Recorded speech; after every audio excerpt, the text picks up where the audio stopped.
홍준표의 상식에서 본다면요, 이 영화 기생충은 신자유주의의 폐허를 비판한 그런 사회 비판 영화입니다. 네, 안녕하십니까. 나쁜 정치, 꼼수 정치, 썩어 빠진 정치 깔끔하게 쓸어주는 아재TV 마산의 마산아재입니다. 봉준호 감독의 기생충이 아카데미상 사관왕을 석권을 하면서 대한민국 정치계에도 많은 파장을 일으키고 있습니다.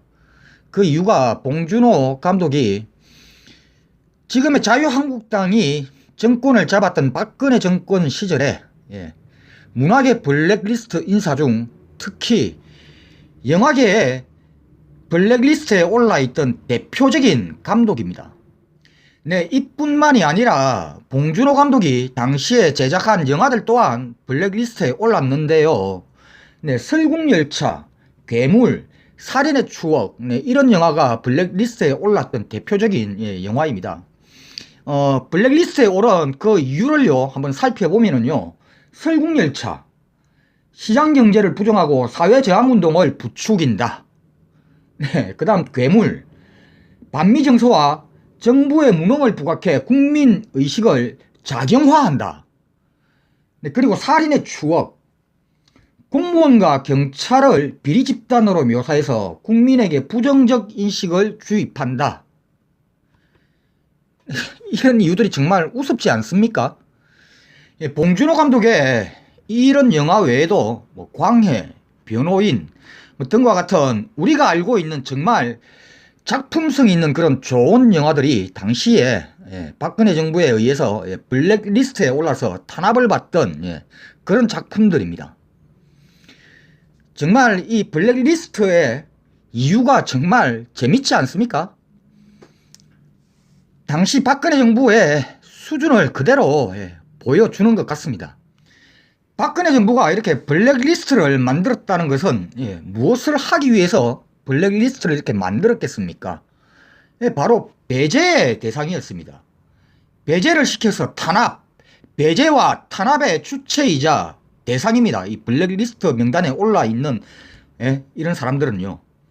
바로 봉준호 감독도 박근혜 정권 시절, 그리고 자유한국당이 그때 당시에 새누리당이었던 시절 바로 이들로부터 배제와 탄압을 받던 그런 대상이었습니다.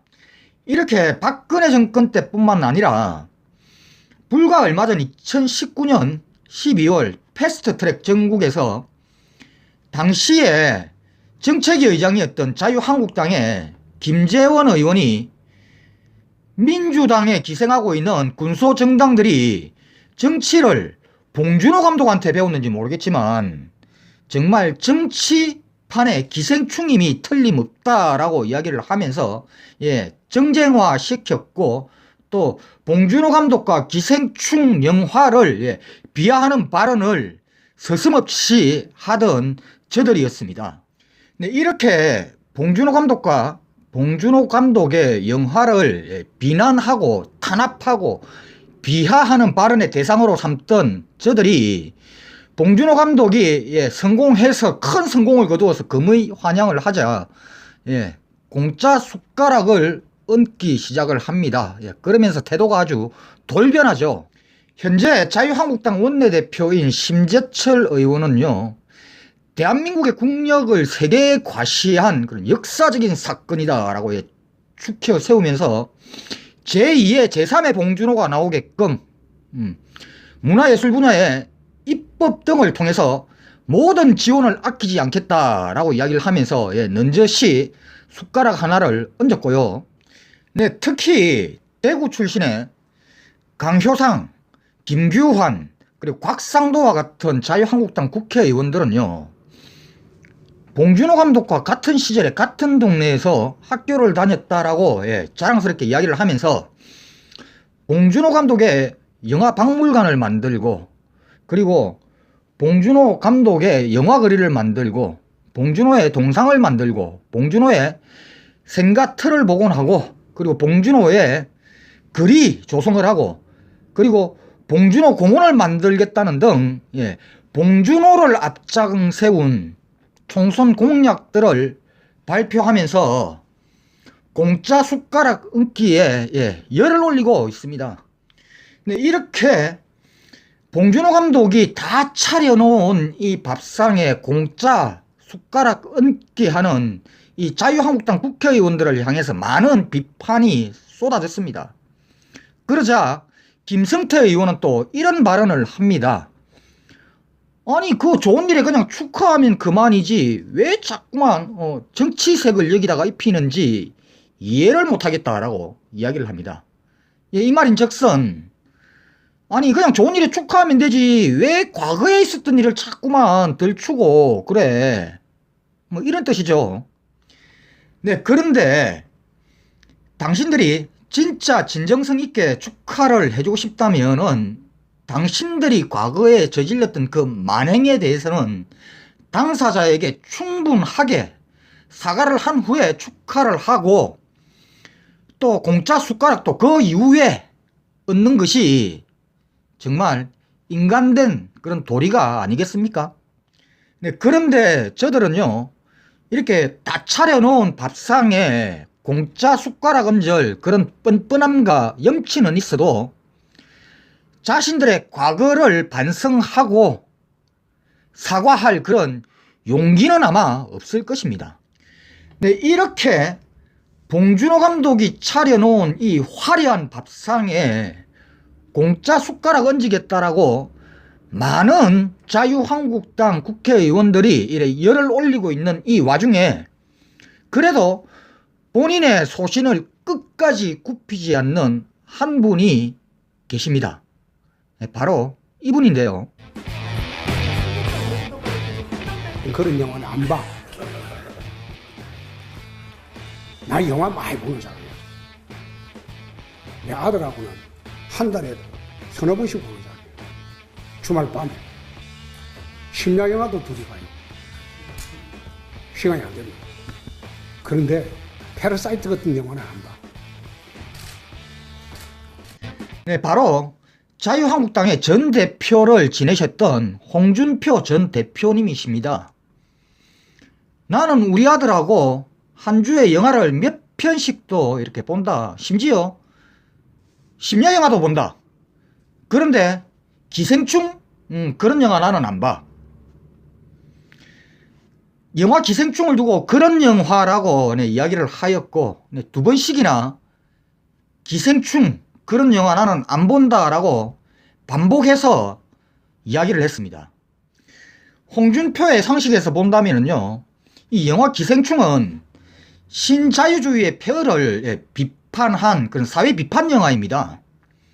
그런데 홍준표는 신자유주의의 맹신론자입니다. 이런 홍준표의 인식에서 바라본 이 기생충이라는 영화는요, 말 그대로 좌파 영화입니다. 빨갱이 영화죠. 거기다가 박근혜 정부가 빨갱이라고 규정한 봉준호 감독이 만든 빨갱이 영화, 나는 그런 영화 안 봐. 네, 그런 뜻입니다. 네, 앞서 말씀드렸던 이 염치 없고 뻔뻔스러운 자유한국당의 몇몇 국회의원들보다는요, 차라리 누가 뭐래도 나는 내 갈 길 간다, 누가 뭐래도 나는 내 소신 지키겠다라는 이 무식한 이 무대뽀 정신, 이 홍준표 전 대표가 오히려 나아 보이기는 합니다만, 네, 만약에 지난 대선에서 홍준표 대표가 승리를 해서 지금의 문재인 정권이 아닌 홍준표 정권이 탄생이 되었다라면은 과연 현재 이 봉준호 감독의 기생충이라는 영화가 탄생이 되었을까요? 아마 홍준표 정권이 되었다면은 박근혜의 블랙리스트는 지금도 현재 진행형일 것이고, 그에 속해 있던 봉준호 감독은요, 아마 박근혜 정권 때보다도 더한 모진 탄압을 받았을 것입니다. 그런 상황에서 봉준호 감독이 끝까지 살아남아서 이 기생충이라는 작품을 만들 수 있었을까요? 네, 바로 이 봉준호 감독의 기생충이라는 이 영화의 탄생과 그리고 아카데미상 4개부분 석권, 그 외에 다수의 영화제 상을 석권한 이 쾌거는요, 바로 정권이 바뀌었기 때문에, 문재인 정권으로 이렇게 바뀌었기 때문에 가능한 일이었다라고 생각을 합니다. 이건 제가 하는 이야기뿐만 아니라 미국의 워싱턴 포스트지에서는요, 이 기생충의 아카데미상 사개부분 사건을 두고 바로 한국의 민주주의의 승리다라고 이야기를 할 정도입니다. 자유한국당의 현직 대표이신 황교안 대표께서는요, 5.18 광주 민주화 운동을 두고 무슨 사태라는 발언을 하셨고요. 그리고 전직 대표이셨던 홍준표 전 대표께서는요, 전 세계가 쾌거를 하고 찬양을 하고 자랑으로 생각을 하고 있는 이 영화 기생충을 두고요, 그냥 그런 영화라는 비하 발언을 하셨습니다. 네, 모든 걸 다 제껴두더라도 이 자유한국당의 전 현직 대표이신 이 두 분의 간단한 이 한마디의 발언들이 현재 자유한국당이 바라보는 세상이 얼마나 세계가 바라보는 세상과 동떨어져 있는 그런 인식을 갖고 있는지에 대한 충분한 설명을 해주는 대목이라고 저는 보여집니다. 네, 이상 오늘 여기까지 하겠습니다. 구독과 좋아요, 알람은 아재에게 아주 큰 힘이 됩니다. 나가시면서 꾹꾹꾹 눌러주십시오. 감사합니다.